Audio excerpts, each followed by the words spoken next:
Hello, അസ്സലാമു അലൈക്കും. ഇന്ന് ഞാൻ വന്നിട്ടുള്ളത് നല്ലൊരു ഈവനിങ് സ്നാക്സിൻ്റെ റെസിപ്പി ആയിട്ട് തന്നെയാണ് കേട്ടോ. നോമ്പൊക്കെ വരുന്നത് നമുക്ക് നോമ്പ് തുറക്കൊക്കെ ഇഫ്താറിനൊക്കെ ഉണ്ടാക്കാൻ പറ്റിയിട്ടുള്ള നല്ലൊരു അടിപൊളി സ്നാക്സിൻ്റെ റെസിപ്പിയാണ്. ഒരു 2 കോഴിമുട്ട ഉണ്ടെന്നുണ്ടെങ്കിൽ തന്നെ ഇത്രയധികം സ്നാക്സ് നമുക്ക് ഉണ്ടാക്കാൻ സാധിക്കും.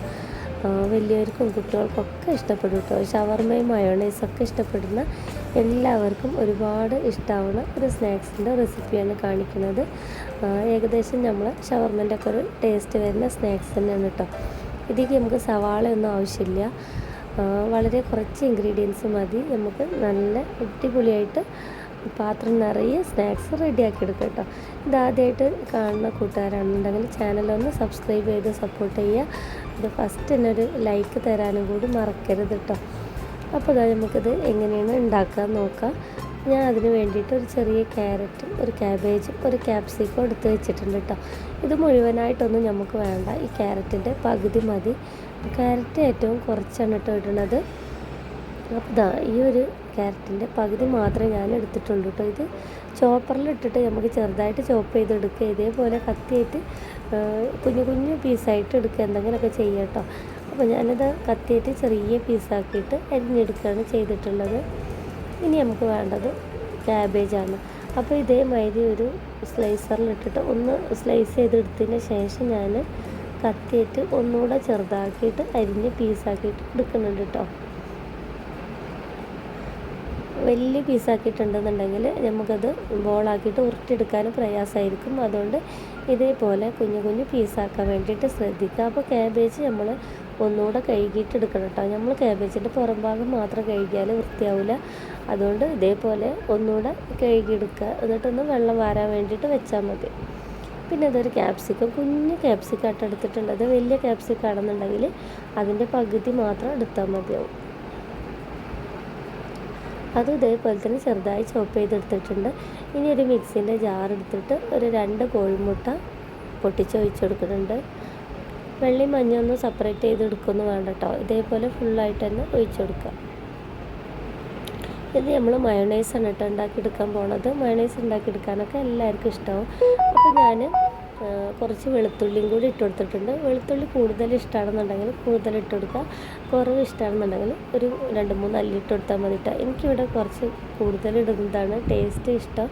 അതുകൊണ്ട് ഞാനൊരു 5-8 അല്ലി വെളുത്തുള്ളി ഇട്ട് കൊടുത്തിട്ടുണ്ട്. പിന്നെ അതിലേക്ക് 1/2 സ്പൂൺ മുളക് പൊടി, 1 ടീസ്പൂണോളം വിനാഗിരി ഒഴിച്ചെടുത്തിട്ടുണ്ട്. ആവശ്യത്തിന് ഉപ്പ് ഇട്ട് കൊടുത്തിട്ട് നല്ലോണം ഒന്ന് അടിച്ചെടുത്തതിന് ശേഷം സൺഫ്ലവർ ഓയിലും കൂടി ഒഴിച്ചെടുത്തിട്ട് ആവശ്യത്തിന് കട്ടിയിൽ ആക്കിയെടുക്കുന്നുണ്ട് കേട്ടോ മയോണൈസ്. ഈ മയോണൈസിന് നല്ലൊരു പ്രത്യേക ടേസ്റ്റ് ആയിക്കാറ് കേട്ടോ. നമ്മൾ മുളക് പൊടിയും വെളുത്തുള്ളിയൊക്കെ കുറച്ച് അധികം ഇട്ടെടുത്തതുകൊണ്ട്. ഇനി ഈ മയോണൈസിലേക്ക് നമ്മൾ നേരത്തെ ചോപ്പ് ചെയ്ത് വെച്ചിട്ടുള്ള വെജിറ്റബിൾസൊക്കെ ഇട്ട് കൊടുക്കുക.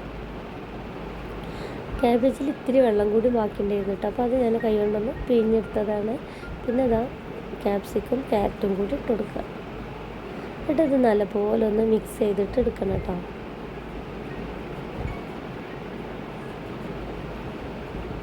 സവാള ഒന്നും ഇട്ട് കൊടുക്കേണ്ട ആവശ്യമില്ല കേട്ടോ. ഇനി ഇതൊന്ന് നല്ലോണം ഒന്ന് മിക്സ് ആക്കിയിട്ട് എടുക്കണം ഒരു സ്പൂണായിട്ട്.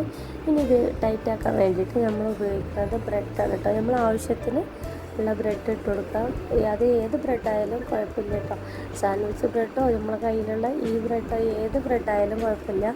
നമ്മൾക്ക് ഇതിലേക്ക് ഇട്ട് കൊടുത്തിട്ട് ആവശ്യത്തിനൊന്ന് ടൈറ്റാക്കിയിട്ട് എടുത്താൽ മതി. ഞാൻ ഇതിലേക്ക് ആകെ കൂടി എനിക്ക് 9 സ്ലൈസ് ബ്രെഡ് ആവശ്യമായിട്ട് വന്നിട്ടുണ്ട് കേട്ടോ. അത് നമ്മളിങ്ങനെ ഇട്ട് കൊടുത്തിട്ട് ഇങ്ങനെ ആവശ്യത്തിനനുസരിച്ചിട്ട് ഇട്ട് കൊടുത്തിട്ട് ഇങ്ങനെ ടൈറ്റാക്കിയിട്ട് എടുത്താൽ മതി. വേറെ പൊടികളൊന്നും ചേർത്ത് കൊടുക്കരുത് കേട്ടോ. അതിലേക്ക് ഈ ബ്രെഡ് ഇങ്ങനെ ഇട്ട് കൊടുക്കുന്നതാണ് അതിൻ്റെ ടേസ്റ്റ്.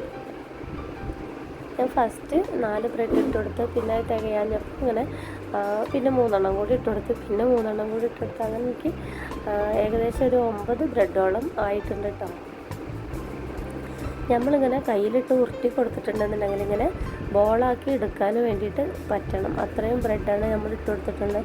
അപ്പോൾ അതിനാണ് മയോണൈസ് നമ്മൾ അത്യാവശ്യം കട്ടിയിൽ തന്നെ അടിച്ചെടുക്കണം എന്ന് പറയേണ്ടത്.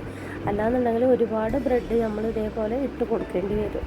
അപ്പോൾ കുറച്ച് കട്ടിയിൽ മയോണൈസ് ആക്കി എടുത്തിട്ടുണ്ടെന്നുണ്ടെങ്കിൽ കുറച്ച് ബ്രെഡിൻ്റെ ആവശ്യം വരുള്ളൂ കേട്ടോ. അപ്പോൾ അതെല്ലാതും ഇതേപോലെ ആക്കി എടുത്തിട്ടുണ്ട്. കയ്യിൽ കുറച്ച് എണ്ണ തൂവിന് ശേഷമാണ് ഞാൻ ഇതേപോലെ ബോളാക്കി എടുക്കുന്നത്. എണ്ണ തൂവണമെന്നില്ല, വെള്ളത്തിലൊന്ന് കൈ മുക്കിയിട്ട് ബോളാക്കി എടുത്താലും മതി കേട്ടോ. പിന്നെ ഞാനൊരു 4 ബ്രെഡ് പൊടിച്ചെടുത്തിട്ടുണ്ട്, ബ്രെഡ് ക്രംസ് ആക്കി എടുത്തിട്ടുണ്ട് കേട്ടോ. ഇനി ഇത് നമ്മൾ നേരിട്ട് ഈ ബ്രെഡ് ക്രംസിലൊന്ന് കോട്ട് ചെയ്തിട്ട് ഉരുട്ടിയെടുത്താൽ മതി കേട്ടോ. നമ്മൾ ഇതിനെങ്ങനെ എടുക്കുമ്പോൾ നമുക്ക് പാത്രത്തിൽ ഒട്ടിപ്പിടിക്കേണ്ടതെന്ന് തോന്നും, പക്ഷേ നമ്മളിത് ബ്രെഡ് ക്രംസിൽ മുക്കിയെടുത്തിട്ട് ബോളാക്കി ഉണ്ടെങ്കിൽ പിന്നെ ഒട്ടിപ്പിടിക്കത്തൊന്നുമില്ല കേട്ടോ. നല്ല രീതിയിൽ തന്നെ നമുക്ക് കിട്ടും. അപ്പോൾ എല്ലാതും ഇതേപോലെ ആക്കിയെടുക്കുക. നമ്മുടെ ചാനൽ ആദ്യമായിട്ട് കാണുന്ന കൂട്ടുകാരാണെന്നുണ്ടെങ്കിൽ, ഇഷ്ടമാവുകയാണെന്നുണ്ടെങ്കിൽ എല്ലാവരും ഒന്ന് സപ്പോർട്ട് ചെയ്യണം കേട്ടോ. ബെൽ ബട്ടൺ ഓളൊന്ന് പ്രസ് ചെയ്യണം. പുതുതായിട്ട് നമുക്ക് ഇപ്പോൾ എന്താ പറയുക, ഒരുപാട് സന്തോഷമുണ്ട്. 11K ഫാമിലി ആയിട്ടുണ്ട് കേട്ടോ നമുക്ക്. അപ്പോൾ എൻ്റെ എല്ലാ കൂട്ടുകാർക്കും ഒരുപാട് സ്നേഹം, സന്തോഷം. അപ്പോൾ എല്ലാവരുടെ തുടർന്നുള്ള സപ്പോർട്ടും പ്രതീക്ഷിക്കുന്നു കേട്ടോ. അപ്പോൾ ലൈക്ക് ചെയ്യാനും കൂടി മറക്കരുത്.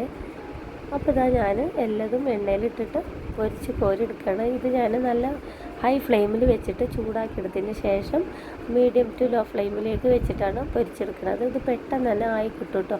അപ്പോൾ ഞാനിത് പൊട്ടിപ്പോവാതിരിക്കാൻ വേണ്ടിയിട്ടാണ്, നല്ല സോഫ്റ്റ് അല്ലേ, ഇതേപോലെ ഇട്ട് കൊടുക്കണത് കേട്ടോ. ഇത് നമുക്ക് കട്ട്ലറ്റിൻ്റെ ഷേപ്പിൽ വേണമെന്നുണ്ടെങ്കിലും ആക്കിയെടുക്കാം, നമ്മളെ ഇഷ്ടത്തിനനുസരിച്ചിട്ട് ആക്കിയെടുക്കാം കേട്ടോ. അപ്പോൾ ഏറ്റവും സിമ്പിളായിട്ട് ഉണ്ടാക്കിയെടുക്കാൻ പറ്റുന്നത് ബോൾ ഷേപ്പിലാണല്ലോ, അപ്പോൾ അതാണ് ഞാനിങ്ങനെ ആക്കിയെടുത്തിട്ടുള്ളത് കേട്ടോ. അപ്പോൾ ഇതാ പെട്ടെന്ന് തന്നെ ആയി കിട്ടും. പുറത്ത് നല്ല ക്രിസ്പിയും ഉള്ളിൽ നല്ല സോഫ്റ്റ് ആയിട്ടുള്ള നല്ലൊരു ഈവനിങ് സ്നാക്സ് തന്നെയാണ് നമ്മൾ റെഡിയാക്കി എടുത്തിട്ടുള്ളത് കേട്ടോ. മക്കൾക്കൊക്കെ അത് ഒരുപാട് ഇഷ്ടമാവുന്നുള്ള കാര്യത്തിൽ ഒരു സംശയവും വേണ്ട കേട്ടോ. നമുക്കിത് പിന്നെ ടൊമാറ്റോ സോസിൻ്റെ കൂടെയോ മയണൈസിൻ്റെ കൂടെയോ ഗ്രീൻ ചട്നീൻ്റെ കൂടെ ഒക്കെ നല്ല കോമ്പിനേഷനായിട്ട് നമുക്കിത് പോകും. അപ്പോൾ ഞാൻ എല്ലാതും ഇതേപോലെ തന്നെ പൊരിച്ച് കോരിയിട്ട് എടുത്തിട്ടുണ്ട്. ഞാനിപ്പോൾ ഇത് മയണൈസിൻ്റെ കൂടെയാണ് സെർവ് ചെയ്യുന്നത് കേട്ടോ. ഞാനിപ്പോൾ ഈ 2 കോഴിമുട്ട വെച്ചിട്ട് എനിക്ക് ഏകദേശം ഒരു 15ഓളം സ്നാക്സ് ഉണ്ടാക്കാൻ കഴിഞ്ഞിട്ടുണ്ട്. ഇത് കാണാനും നല്ല ഭംഗിയാണ് കേട്ടോ. ഇത് ചൂടോടെ തന്നെ കഴിക്കണം, എന്നാലാണ് നല്ല ടേസ്റ്റ്. ഇത് തണുത്ത് പോയിട്ടുണ്ടെന്നുണ്ടെങ്കിൽ ടേസ്റ്റ് കുറവൊന്നുമില്ല, കുറച്ചുകൂടെ ആ ക്രിസ്പിനെസ് പോയിട്ട് സോഫ്റ്റ് ആയിട്ടുണ്ടാവും. അപ്പോൾ ഞാൻ ഇതിലേക്ക് കൂടി മയോണൈസ് അടിച്ചെടുത്തിട്ടുണ്ട്.